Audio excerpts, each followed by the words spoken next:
Assalamualaikum warahmatullahi wabarakatuh. Nama saya Anggun Safitri, NPM 1911040264 dari Fakultas Tarbiyah dan Keguruan, Prodi Pendidikan Bahasa Inggris semester 6. Saya merupakan peserta KKNDR UIN Raden Intan Lampung 2022, kelompok 140 dengan DPL Bapak Irwandani MPD. Di sini saya akan membawakan tema pendidikan, yaitu pentingnya pemerataan pendidikan bagi tingkatkan kualitas generasi muda bangsa di era globalisasi pada masa pandemi.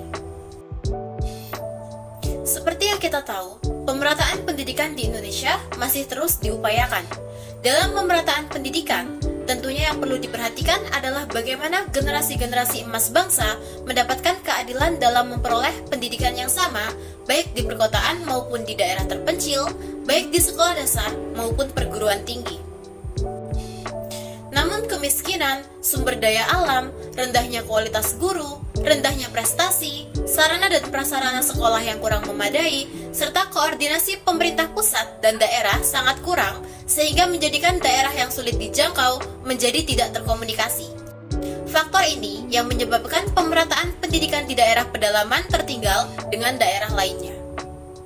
Untuk itu, pemerintah pusat dan pemerintah daerah harus saling berkoordinasi agar pemerataan di Indonesia dapat terpenuhi, terutama daerah yang sulit dijangkau, sehingga pemerataan dapat menyeluruh ke masyarakat yang kurang mampu.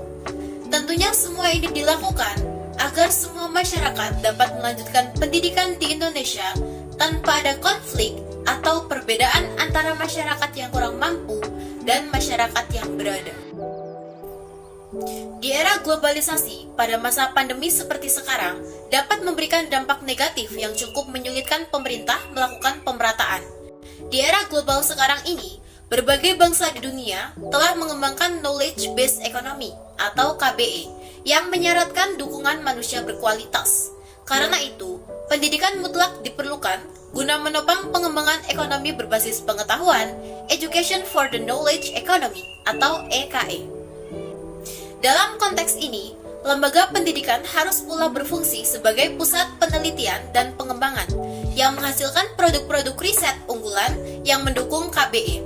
Ketersediaan manusia bermutu yang menguasai iptek sangat menentukan kemampuan bangsa dalam memasuki kompetensi global dan ekonomi pasar bebas yang menuntut daya saing tinggi. Dengan demikian, pendidikan diharapkan dapat mengantarkan bangsa Indonesia meraih keunggulan dalam persaingan global. Baiklah, mungkin hanya itu yang bisa saya sampaikan. Kurang lebihnya saya mohon maaf. Saya akhiri. Wassalamualaikum warahmatullahi wabarakatuh.